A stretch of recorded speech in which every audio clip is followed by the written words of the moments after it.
श्री दत्त शेतकरी सहकारी साखर कारखान्याच्या वतीनं शिरदवाड इथं शेतकरी मेळाव्याचं आयोजन करण्यात आलं होतं। मेळाव्याच्या अध्यक्षस्थानी दत्त साखर कारखान्याचे संचालक रणजितदादा कदम होते। मेळाव्याची सुरुवात कारखान्याचे संस्थापक चेअरमन माजी खासदार कैलासवासी दत्ताजीराव कदमांना यांच्या पुतळ्यास पुष्पहार अर्पण करून करण्यात आले। यावेळी बोलताना दत्त साखर कारखान्याचे गणपतराव पाटील म्हणाले की शेतीत यश मिळवायचं असेल तर पारंपरिक अनुभवासोबत आधुनिक तंत्रज्ञानाची जोड देणं ही काळाची गरज आहे। ती गरज ओळखून शेतकऱ्यांनी शेती व्यवसाय करावा असं सांगितलं।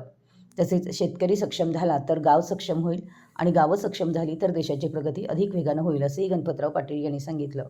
यावेळी शेतीतज्ञ शांतिकुमार पाटील यांनी लागवडीपासून ऊस तोडणीपर्यंत संपूर्ण ऊस व्यवस्थापन, पाणी नियोजन, खत व औषधांचा योग्य वापर, सेंद्रिय कर्बवाढीचे उपाय आणि उत्पादन वाढीसाठी आवश्यक असलेल्या अनेक महत्त्वाच्या बाबी अतिशय सोप्या शेतकरी भाषेत समजावून सांगितल्या।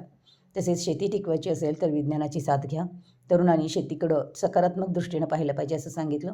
तसेच माती, पाणी आणि पानांची तपासणी करूनच योग्य नियोजन केल्यास उत्पादन खर्च कमी होतो व उत्पादन वाढतं आणि शेती अधिक फायदेशीर बनते। यावेळी अब्दुल्लाट गावचे कॉम्रेड अप्पा पाटील यांना उत्कृष्ट शेतकरी पुरस्कार प्राप्त झाल्याबद्दल श्री दत्त शेतकरी सहकारी साखर कारखान्याच्या वतीनं त्यांचा सन्मान करण्यात आला।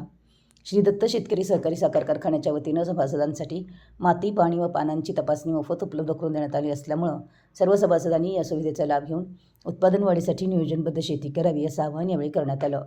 मेळाव्याचे अध्यक्षस्थान कारखान्याचे संचालक श्री रणजित कदम होते। यावेळी बाबासू पाटील, संचालक दत्त मलकारी तेरदाळे, संचालक दत्त साखर कारखाना, अभिजित महादेव पाटील, चेअरमन दत्ताजीराव कदम सोसायटी, श्रीशैल हेगाणा, मुख्य शेती अधिकारी AS पाटील, ऊस विकास अधिकारी PS देसाई, ऊस पुरवठा अधिकारी, तसेच शिरदवाड, शिवनाकवाडी, अब्दुल्लाट, मानकापूर, हेरवाड परिसरातील शेतकरी मोठ्या संख्येने उपस्थित होते। शेवटी प्रवीण घुनके यांनी आभार मानले। मराठी न्यूजसाठी शिरदवाडहून बाळासाहेब पगडे।